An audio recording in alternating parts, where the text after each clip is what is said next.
नमस्कार. आपल्या सगळ्यांचं आजच्या 41व्या भागामध्ये मनःपूर्वक या ठिकाणी स्वागत. उद्योजकता विकासाच्या या सत्रामध्ये आज आपण स्टार्टअप आणि स्टार्टअप इकोसिस्टम याच्याविषयी या ठिकाणी बोलणार आहोत. आणि बऱ्याच वेळेला हा प्रश्न आपल्याला पडतो किंवा राज्यभर फिरत असताना आपल्याकडून काही प्रस्ताव येतात, चर्चा चालू असते आणि आपण म्हणतो की मला काहीतरी करायचं आहे, मला व्यवसाय करायचा आहे. पण थांबलोय कुठं तर माझ्याकडे भांडवल नाहीये. माझ्याकडे मोठ्या प्रमाणामध्ये आवश्यक असणारं भांडवल नाहीये. आणि तिथं ज्यावेळेला तुम्ही थांबता, त्यावेळेला या ठिकाणी आपल्याला खरंच अडचणी येतात किंवा असं वाटायला लागतं की आपल्याला कशा पद्धतीनं पुढे जायचं. म्हणजे सुरुवात होण्यापूर्वीच आपण थांबलेलो असतो की मला भांडवल कसं मिळेल. आणि दुसरी महत्वाची अडचण असते की तुम्ही स्वतःला सिद्ध केलेलं नसल्यामुळं तुमच्यावर विश्वास किती लोक ठेवायला तयार होतात, हा एक महत्वाचा भाग होतो. दुसरं आपण बघतो की अगदी बिल गेट्स, मायक्रोसॉफ्टच्या बाबतीमध्ये देखील या गोष्टी काही आख्यायिका असतील किंवा सत्यही असू शकतं. लक्षात घ्या की असं बोललं जातं की आयडिया पिचिंग कॉम्पिटिशनच्या माध्यमातून आयडिया घ्यायच्या, त्याच्या माध्यमातून काही आयडिया ज्या असतील त्यांना फंडिंग करायचं आणि उरलेल्या ज्या आयडिया असतात त्या आयडिया घेऊन या ठिकाणी स्वतःचं काहीतरी प्रॉडक्ट डेव्हलप करायचं, असंही काही ठिकाणी झालेलं आपल्याला बघायला मिळतं. म्हणजे स्वतःची कन्सेप्ट जी आपली आहे ते हायजॅक. आज आपण स्टार्टअप मधला एक महत्वाचा भाग बघणार आहोत, ज्याला या ठिकाणी बूटस्ट्रॅपिंग किंवा बूट स्टार्ट असं म्हणतात. बूट स्टार्ट म्हणजे काय? कोणत्याही पद्धतीचं एक्सटर्नल फंडिंग न घेता स्वतःच्या कपॅसिटीतून सुरू केलेला व्यवसाय आणि त्यातून त्याची झालेली ग्रोथ. मग असे कोणते एक्झाम्पल आहेत का का या ठिकाणी हे गरजेचं असतं हे लक्षात घ्या की आपण ज्या वेळेला अशा पद्धतीची सुरुवात करतो त्यावेळेला 100% ओनरशिप ही आपली असते, आपल्या हातात असते. आपण एक्सटर्नल इन्व्हेस्टर त्याच्यात घेत नाही. त्यामुळे पॉलिसी आपल्याला पाहिजे त्या पद्धतीने आपण राबवू शकतो, डिसिजन आपण स्वतः घेऊ शकतो आणि त्याच्यानंतर या ठिकाणी मार्केटमध्ये जे काही या ठिकाणी संधी उपलब्ध होतात या संधीतून आपण या ठिकाणी स्वतःचं चांगल्या पद्धतीचं जे काही आउटकम पाहिजे ते आउटकम काढू शकतो, हे लक्षात घ्या. त्यामुळे आपल्याला पहिल्यांदा डोक्यातून ही कन्सेप्ट काढून टाकावी लागेल की व्यवसाय चालू करायचा असेल तर करोडो रुपयाची इन्व्हेस्टमेंट लागते. हा सगळ्यात मोठा गैरसमज आपला हे समजून घ्या, त्याच्याबद्दल तो बाजूला केला पाहिजे. सगळ्यात पहिल्यांदा लागते ती वेल डिसिप्लिन असणारी तुमची डिझायर लागते. शिस्तबद्ध असणारी इच्छा होऊ शकत नाही का?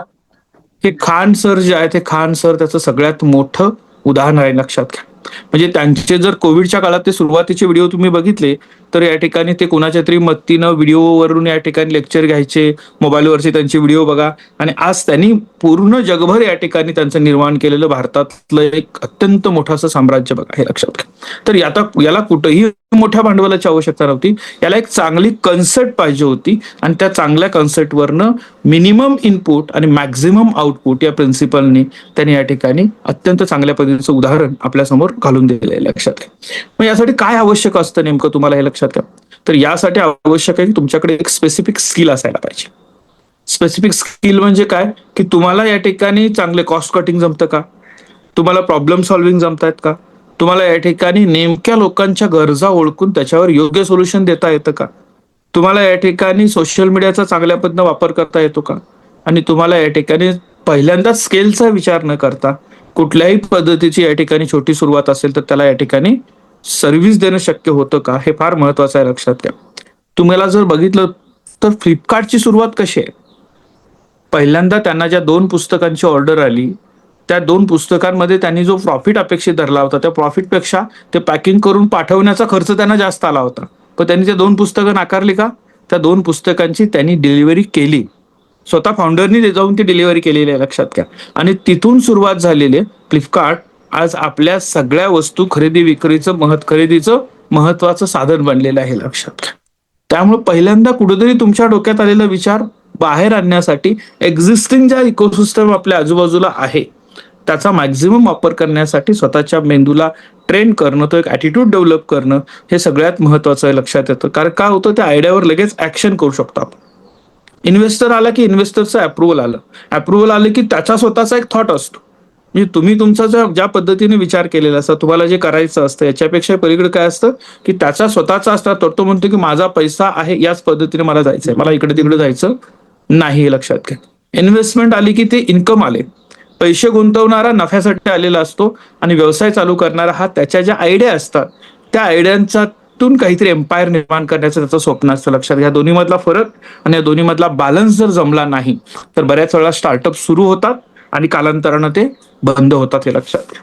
त्यामुळे बुटस्टार्ट जे आहेत ते बुटस्टार्ट चांगल्या पद्धतीनं पुढे जात असल्याचं आपल्याला बघायला मिळतं. लक्षात घ्या की फाउंडरला मार्केट समजायला मदत करतं. इन्व्हेस्टर जो असतो तो म्हणतो मार्केटचं मला काय घेणं देणं, तर मला दर महिन्याला इतकं रिटर्न मिळायलाच पाहिजे असा त्याचा या ठिकाणी आणि त्यामुळे मग मोठ्या मोठ्या कंपन्यांच्या मध्ये बघायला मिळते की अचानक इन्व्हेस्टर या ठिकाणी एक्झिट होतो आणि त्याने एक्झिट झाल्यामुळं तुमचा मध्ये आलेला प्रोजेक्ट सोडून द्यावं लागतं, कॉम्प्रोमाइज करावं लागतो, सर्व्हिसेसवर इम्पॅक्ट पडतो आणि त्याचे रिझल्ट या ठिकाणी चुकीचे होतात, हे लक्षात घ्या. बूटस्ट्रॅपला काय होतं की तुम्हाला सुरुवातीपासूनच स्वतःच्या पैशाचं महत्व समजायला लागतं. तुमचे अनावश्यक खर्च त्या ठिकाणी टाळतात, लक्षात घ्या. आणि याला कस्टमर ड्रिव्हन बिझनेस बनतो. म्हणजे लोक जसे जसे येतात त्यांच्या सुविधा देत, त्यांना सर्व्हिस देत तुम्ही हळूहळू या ठिकाणी ग्रो व्हायला लागता, हे लक्षात घ्या. आपल्यापैकी अगदी थोड्या वेळामध्ये 1 ते 2 मिनिटांमध्ये तुमच्यापैकी कुणाला आपल्या आजूबाजूला सुरू असणारी अशी बूटस्टार्टची एखादी कन्सेप्ट माहित असेल तर ती सांगायची. कुणाला माहिती आहे बोलायचं असेल तर हँड रेज करा. आपल्या आजूबाजूला सुरू असणारी अशी एखादी कन्सेप्ट जी या ठिकाणी विदाउट एनी इन्व्हेस्टमेंट सुरू केली, एक्सटर्नल इन्व्हेस्टमेंट, आणि त्यांनी चांगली गती पकडायला लागलेली आहे. आहे का एखादी माहिती तुमच्या ह्याच्यात? हा, Parjanya. Yes sir, good morning. एक दीदी आहे माझ्या इथे, तर तिने फ्रेग्रन्स कॅन्डल्स जे असतात तर त्याचा बिझनेस घरातूनच सुरू केलाय आणि इंस्टाग्रामवर वगैरे भरपूर ऍडव्हर्टाइजमेंट करून चांगले कस्टमर गेन करून तर तिचं ते छान घरातून सुरू आहे. पॅकेजिंग वगैरे व्यवस्थित करून चांगल्या चांगल्या मोठ्या मोठ्या कस्टमर्स पर्यंत ती पोहोचलेली आहे. बरोबर. अजून कुणाला सांगायचं आहे? चला, मी तुम्हाला अजून एक उदाहरण देतो जे मी वारंवार देत आलो. प्राजक्ता जोशी शहा म्हणून आपल्याकडे या ठिकाणी एक ॲडवायझर होत्या उद्योजकता विकासाच्या, आणि त्यांचं एक बूटस्टार्ट काय होतं की Pune woman solo traveller community नावाचं एक फेसबुकचं पेज त्यांनी बनवलं. का बनवलं की महिलांना, ज्या महिलांचे मुलं चांगल्या पद्धतीने शिकली, ती शिक्षण चालू आहे, मिस्टर बिझनेस किंवा नोकरीमध्ये व्यस्त आहेत आणि यांच्याकडं आर्थिक शिस्त आहे किंवा आर्थिक सुबत्ता आहे आणि यांना फिरायला जायला सोबत कुणी नाही, आणि मग अशा एकट्या ज्या महिला ट्रॅव्हल करतात अशा सोलो वुमन्स ट्रॅव्हलर कम्युनिटी त्यांनी डेव्हलप केली. कारण त्यांच्या अपार्टमेंटमधल्या महिलांना जायचं होतं, त्यांना एकदा या सोबत घेऊन गेल्या, मग अपार्टमेंट बरोबर थोडंसं बाजूला पसरत गेल्या आणि मग ती कम्युनिटी जोडत जोडत गेल्या त्याच्यामध्ये. आज मला वाटतं माझ्या माहितीनुसार 2 वर्षापूर्वीचा आकडा 13 ते 15,000 या ठिकाणी महिला त्याला जोडल्या गेलेल्या होत्या. आणि इतक्या महिला जोडल्या गेलेल्या असल्यामुळे त्यांनी ट्रिप अनाऊन्स केली की ती 2 तासात फुल होते आणि हे जातात, लक्षात. याच्यात त्यांनी पैसे इन्व्हेस्ट केले का? अजिबात नाही. याच्यात त्यांनी फक्त स्किल वापरलं, social media marketing, community engagement, तिथे गेल्यानंतर या ठिकाणी कॉन्टॅक्ट एस्टॅब्लिश करणं, त्या या ठिकाणी मिनिमम प्राइसमध्ये सर्व्हिसेस उपलब्ध करून देणं, त्या कन्सेप्टमधनं उभे राहिलेले हे बिझनेस आहेत, लक्षात घ्या. त्यामुळे तुमच्यापैकी जे लोक आहेत की ज्यांना असं वाटतं की पैसा येत नाही तोपर्यंत मी काही पुढे जाऊ शकत नाही, हे लक्षात घ्या. त्याच्यामध्ये तर सगळ्यात महत्वाचा हर्डल समजून घ्या. पैसा येण्यापेक्षा तुम्हाला कस्टमर ड्रिव्हन बनणं, त्याला काय पाहिजे हे समजून घेणं हे अत्यंत महत्वाचं असतं, हे लक्षात येतं त्याच्या बाबतीतनं. त्यामुळे तुम्हाला हे छोट्या बॅच साईज मध्ये काम करतायत. म्हणजे त्यांची पहिली ट्रिप गेली होती 15च महिलांची गेली होती आणि शेवटच्या आत्ताच्या ट्रिप जातात त्या 100-100, 200-200 महिलांच्या जरी जातात तर देखील त्यांना ते या ठिकाणी मॅनेज करणं आणि सस्टेन होणं हे शक्य होतं, हे लक्षात घ्या. पायलट बेसिसवर सर्व्हिस लॉन्च करणं, त्याच्यातून एक्सपिरियन्स घेऊन मग त्यांना स्केल करणं, अशा देखील या ठिकाणी गोष्टी चालू शकतात. लिमिटेड कस्टमरच्या ग्रुपला तुम्हाला सर्व्हिसेस देणं शक्य होतं. प्रीमियम कस्टमरला आता ते जसं पर्जन्याने एक्झाम्पल सांगितलं की कस्टमर वाढत कसे गेले, त्याचा बिग डेटाबेस फायनल झाला की कुठल्या कस्टमरसाठी काम करायचं आहे, त्यांच्या आवडीनिवडीवर रिसर्च चालू झाला आणि त्यांना कस्टमाइज सर्व्हिसेस जर द्यायला लागलं तर आपण पुढे जातो. कोल्हापूरचे भालजी पेंढारकर नावाचे या ठिकाणी एक नाव आहे आणि बाबूरावजी पेंटर, मला यापैकी नेमक्या कुणाचं हे आठवत नाही, लक्षात घ्या. पण त्यांच्याकडे एक सवय होती. ते काय करायचे, त्यावेळेला जुने मोठे कॅमेरे असायचे आणि कॅमेऱ्यातून फोटो काढले जायचे. तर त्यांची ऍडिशनल खासियत काय होती की फोटो काढायला त्यांच्याकडे लोक आले की ते फोटो काढायचे आणि फोटो काढल्यानंतर त्या दिवशी स्टुडिओमध्ये आल्यानंतर व्यक्ती कोणत्या अत्तर त्यांनी लावलेला आहे याचा वास त्यांना ओळखायचा, ते लिहून ठेवायचे आणि फोटो ज्यावेळेला प्रिंट करून न्यायला लोक यायचे ना, त्यावेळेला त्या फोटोच्या पाठीमागच्या बाजूला त्यांनी त्या फ्रेग्रन्सचं अत्तर जे आहे किंवा त्या ठिकाणचा जो सेंट आहे तो लावलेला असायचा. आणि ती कॉन्सेप्ट अशी लोकांना आवडायची, अरे आम्ही आमच्या फोटोमध्ये आमच्या या ठिकाणी अत्तराचा सुगंध देखील आम्हाला मिळतो. आता तुम्ही काय बावळटपणा असं तुम्ही आज म्हणू शकाल, लक्षात घ्या. पण हा तो काळ आहे की ज्या वेळेला आपण या ठिकाणी ब्लॅक अँड व्हाईट फोटो देखील काढायला आठ 8 दिवस थांबायला लागायचं हे लक्षात त्याच्या बाबतीत. आणि त्यावेळेला त्या व्यक्तीची कल्पकता अशी होती की लोकांचा सुगंध देखील मला फोटोमधनं देता आला पाहिजे. व्हॅल्यू एडिशन आहे अगदी छोटं. लक्षात डीएसकेन सारखी सुरुवात करत असताना लक्षात घ्या, घरी प्रत्येकांच्या लँडलाईन होते, पण हे लँडलाईन धूळ साचलेली असते, ती क्लीन करणं ही सर्व्हिस चालू केली. 20 रुपयाला तुमचा क्लीन करून देईल आणि त्याच्यामध्ये थोडंसं सुगंध या ठिकाणी मी स्प्रे करून जाईल, जेणेकरून तुम्ही बोलायला फोन उचललात की तुम्हाला बरं वाटायला लागेल. गरज शोधली, व्यवसायाची निर्मिती झाली, हे लक्षात घ्या. पण अशा पद्धतीच्या छोट्या छोट्या गोष्टींची जर सुरुवात, मी वारंवार सांगतो, प्रत्येक ठिकाणी मोठ्या शहरामध्ये अपार्टमेंट आहे, अपार्टमेंटमध्ये पाण्याची कमतरता आहे, किंवा प्रत्येक ठिकाणी तुम्ही बघा की सकाळच्या वेळेला गाड्या धुण्याचा, स्वच्छ करण्याचा व्यवसाय करणारी काही मुलं दिसतात तुम्हाला. लक्षात ते काय करतात, तास 2 तास 3 तास काम करतात. महिन्याला कुणाकडून 1000 रुपये घेतात, कुणाकडून 500 रुपये घेतात, कुणाकडून 300 रुपयेच घेतात. लक्षात. पण अशा 100-150 गाड्यांचं त्यांच्याकडचं काम असतं आणि सकाळी ते 2 ते 3 तासामध्ये आवरून पुन्हा दिवसभर आपल्या इतर कामाला सुरुवात करतायत, हे लक्षात. हे सगळीकडे बघत होते सगळेच. त्यांनी बघत असताना मी वारंवार मांडत होतो मुलांच्याकडे, एक असं इक्विपमेंट स्वतःचं घ्या जे इंटरनली ब्लो करू शकेल. या ठिकाणी तुम्हाला हवा मारता येईल, स्प्रे मारता येईल पाण्याने व्यवस्थित, या ठिकाणी प्रेशरनं थोडं कमी पाण्यामध्ये गाडी क्लीन करून देता येईल. असं काही करता येईल का? तर त्याचं फ्रँचायझी मॉडेल मार्केटमध्ये आलं. लक्षात. ते फारसं चाललेलं मला अजून दिसत नाही, पण त्याचं मॉडेल एकत्र आलं की त्याच्यामध्ये छोटंसं किट तुम्हाला दिलं जातं, त्या माध्यमात त्या गोष्टी पुढे जात आहेत, हे लक्षात. आपण सोलर एनर्जीमध्ये जी काही कन्सेप्ट शोधलेली आहे की लोकांच्या घरावर रूफटॉप सोलर बसवलेले आहेत, पण त्याचं क्लिनिंग होत नाहीये, हे लक्षात घ्या. त्याचा बेसही हाच आहे. म्हणजे तुम्हाला लोकांच्या गरजा आणि त्याला या ठिकाणी द्यायचे सोल्युशन जर या ठिकाणी सापडले तर चांगल्या पद्धतीने होतं. याच्यात सगळ्यात महत्वाचं काय, पेईंग कस्टमर, पैसे देणारा या ठिकाणी तुमचा कस्टमर बनला पाहिजे आणि त्याला तुम्हाला आयडेंटिफाय करता आलं पाहिजे, हे लक्षात. इथं चॅरिटी नाही, इथं समाजसेवा अजिबात नाही, इथं अगदी क्लिअर प्रिन्सिपल आहे, लक्षात घ्या. नातेवाईकांना सेवा देणं आणि कौतुक घेणं हा याचा उद्देशच नाही, लक्षात घ्या. पैसे देणारी प्रत्येक व्यक्ती तुमचा कस्टमर बनायला पाहिजे, त्यातनं तुम्ही नफा मिळवला पाहिजे, तो रिइन्व्हेस्ट झाला पाहिजे आणि तुमचा व्यवसाय जो तो वाढायला पाहिजे, हे लक्षात आहे त्याच्या बाबतीतनं. त्याच्यानंतर महत्वाचं आहे की quality, packaging, marketing, basic tools जे असतील ते, आणि कस्टमर सपोर्ट हा फार महत्वाचा आहे, लक्षात घ्या. रेव्हेन्यू ज्या वेळेला तुम्ही रिइन्व्हेस्ट करत असता त्यावेळेला काय होतं की बऱ्याच वेळेला मी असं बघितलं असतं, काही मी हायवेला प्रवास करत असताना बघतो, स्पॉट व्हॅल्यू त्या व्यवसायाची प्रचंड चांगली आहे. म्हणजे समृद्धीवर मिळालेला स्पॉट हॉटेलसाठी अत्यंत चांगला जागा आहे, लक्षात घ्या. पण या ठिकाणी तुम्हाला व्हॅल्यू एडिशन देता येत नाही. म्हणजे हॉटेलला लोक थांबणार आहे, त्यांना क्लीन वॉशरूम ही आजची गरज आहे. म्हणजे हॉटेल व्यवसायामध्ये तुम्ही म्हणाल की चांगल्या क्वालिटीचं फूड मिळालं पाहिजे, ही महत्वाचं आहे की गाडी थांबण्यासाठी गरजेचं काय, फॅमिली कधी तिथं थांबेल, जेव्हा फॅमिलीला तिथं क्लीन वॉशरूम मिळतील तर ते थांबणार आहे. हे व्हॅल्यू एडिशन मिसिंग आहे कुठं. बऱ्याच वेळा या ठिकाणी खाऊन गेल्यानंतर तो टेबल लगेच क्लीन झाला पाहिजे, तो होत नाही.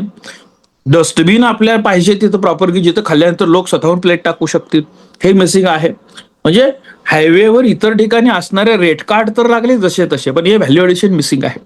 असं बऱ्याच वेळेला तो रिसर्च आपला राहत नाही, त्यामुळे आपण या ठिकाणी अडचणी येतो का तो व्यवसाय तिथं ग्रो करू शकत नाही. आकर्षक पॅकेज असलं पाहिजे.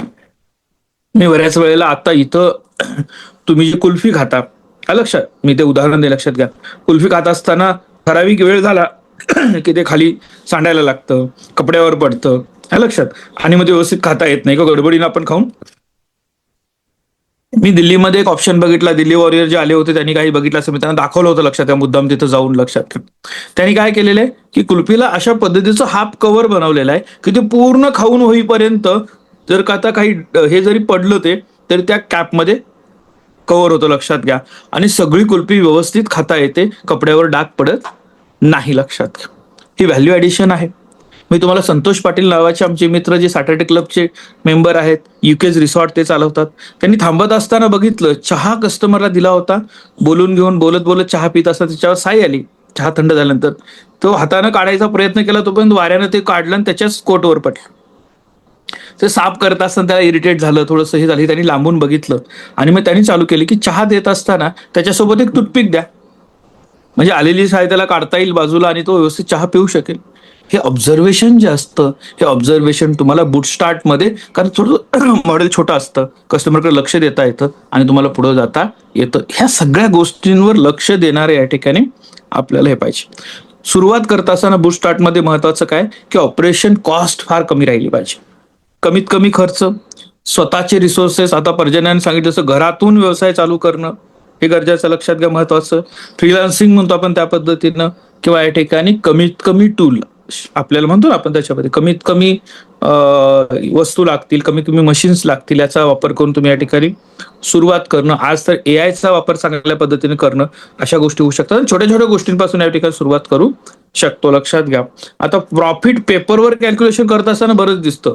10 रुपयाची वस्तू 20 रुपयाला विकणार, मग मला या ठिकाणी प्रत्येकी 10 रुपये प्रॉफिट मिळणार, 100 कस्टमर आले की माझे 1000 रुपये होणार. हे जे आपल्याला दिसतं, लक्षात घ्या, त्याच्यामध्ये ते ऍक्च्युअल कॅश फ्लो मध्ये कन्वर्ट होत नाही, हे लक्षात घ्या. म्हणजे मला काही प्रपोजल आलं तर आम्ही 100% प्रॉफिट कमवू, 50%, 50%ला 50% मार्जिन ठेवू आणि आम्हाला ते मिळणार 100%, हे तुम्ही गृहीत धरतात. मार्केट तुम्हाला तसं सपोर्ट करेल असं नाही, लक्षात घ्या की मार्केटला काय गरजेचं आहे. एखादा चहाचा कप जर तुम्हाला या ठिकाणी 25 कपची या ठिकाणी किंवा 100 कपचा या ठिकाणी पॅकेज जे आहे, तर जर 100 रुपयाला किंवा 90 रुपयाला मिळत असेल आणि तुम्ही सांगितलं की हा एक या ठिकाणी पर्यावरणाची काळजी घेणारा कप मी तयार केलेला आहे, ज्याची किंमत 15 रुपये आहे, कोणी घेईल का तुमच्याकडून? घेईल, पण ते 15 रुपयाचा कप विकण्यासाठी तुम्हाला 5 स्टार रेस्टॉरंट किंवा 5 स्टार हॉटेल तुम्हाला टार्गेट करावे लागतील, हे लक्षात शब्दातनं. आणि 5 स्टार वाल्यांच्या मध्ये असणारी जी काही सप्लाय चेन आहे, ती ब्रेक करण्यासाठी लागणारी जी काही या ठिकाणी इफिशियन्सी आहे, लागणारी जी प्रॉडक्ट क्वालिटी आहे, लागणारा जो स्केल आहे, तो इनिशियली आपल्याकडे नसतो. त्यामुळे आपल्याला त्याचाही विचार करणं गरजेचं आहे, लक्षात त्याच्या पद्धतीनं.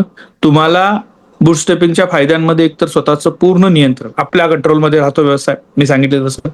आर्थिक शिस्त तयार होते, क्वालिटी आपल्याला या ठिकाणी टिकवणं शक्य राहतं, कारण ओनरशिप आपल्याकडे राहते, लक्षात घ्या. आपण या ठिकाणी क्वालिटी कॉम्प्रोमाइज करत नाही. आपल्याला पुढे जायचं असेल तर लक्षात घ्या, ग्राहकाशी डायरेक्ट तुमचं या ठिकाणी रिलेशन राहतं, कस्टमरशी तुमचं या ठिकाणी कनेक्ट तयार होतं आणि बिझनेस मॉडेल मजबूत बनतं, लक्षात घ्या. वर्षानुवर्ष चालणारे हॉटेल्स क्वालिटीच्या जोरावर या ठिकाणी इतके मोठे व्हायला लागतात, लक्षात त्याच्या पद्धतीनं. आणि मग ते चांगले दर्जेदार या ठिकाणी, काही कस्टमर आहेत ते लक्षात घ्या की तुमच्या हॉटेलमध्ये आज गर्दी आहे का, मग राहू दे, आम्ही आमचं सेलिब्रेशन तुमच्या तारखेनुसार करतो. अशी क्वालिटी मेंटेन केली आहे, लक्षात घ्या. आम्हाला तुमचंच या ठिकाणी सर्व्हिसेस पाहिजे आहेत. आम्हाला तुम्ही काही बघा, ड्रायव्हर्स असतात काही चांगले जे स्केल देणारे बदली ड्रायव्हर जे असतात, लक्षात घ्या की काही लोक विशेष असतात की तू जर आज नाही आहेस ना, ठीक आहे, मग मी आज जात नाही, तुला वेळ आहे सांग, आपण उद्या जाऊया.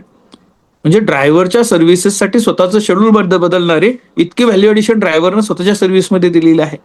छोटी छोटी उदाहरणं आहेत, लक्षात घ्या मित्रांनो, पण ती गरजेची आहेत स्वतःचं या ठिकाणी एक वेगळं असं अस्तित्व तयार करण्यासाठी, हे लक्षात. बूटस्ट्रॅपिंग मधलं चॅलेंज काय की याची ग्रोथ जी आहे ती अगदी स्लो असते, पण 100% होते. फंडिंग नसल्यामुळे स्केल नाही करू शकत आपण, पण मॉडेल एस्टॅब्लिश झालं, तुमची या ठिकाणी प्रूफ ऑफ कॉन्सेप्ट जर तयार झाली, तर तुम्ही या ठिकाणी चांगल्या पद्धतीनं इथं पुढे जाऊ शकता. त्यानंतर तुम्हाला फंडिंग मिळू शकतं, हे लक्षात घ्या. फंडरवर जास्त म्हणजे स्वतः तुम्ही करत असता तेव्हा थोडंसं फायनान्शियली बर्डन येण्याची शक्यता असतेच, सगळ्या गोष्टी मॅनेज करत असताना. मार्केटमधलं टायमिंग चुकून चालत नाही. काय होतं अशा वेळेला की तुम्ही कन्सेप्ट तर लॉन्च केली आणि स्केल करून मार्केट कॅप्चर करण्यासाठी तुम्हाला भांडवल जर नसेल, तर इतर कॉम्पिटिटर त्याच्यामध्ये थोडेफार बदल करून ते मार्केट कॅप्चर करण्याची पण एक शक्यता असते, लक्षात घ्या. म्हणजे ते एक धोका देखील याच्यातला असतो. आपल्याला अशा वेळेला काय होतं की टॅलेंटेड लोक, काही रिसोर्सेस जर हायर करायचे असतील, तर त्याला आपण हेवी सॅलरी नाही देऊ शकत. त्यामुळे ते रिसोर्सेस आपल्याकडे येत नाही, जे मोठ्या कंपन्यांच्याकडे सहज जातात. हे देखील त्यातलं एक चॅलेंज आहे, हे लक्षात घ्या त्याच्या बाबतीतनं. आणि सगळं मिस करेन असे एक थोडंसं होत असतं. म्हणजे सकाळी दुकान उघडण्यापासून ते संध्याकाळी बंद करेपर्यंत सगळ्याच लेवलला मीच काम करणार आहे. डिसिजन मेकर मीच, पॉलिसी मेकर मीच, मार्केटिंग मीच, अकाउंटिंग मीच, प्रोडक्शन मीच बघणार आहे, सर्व्हिस मीच देणार आहे.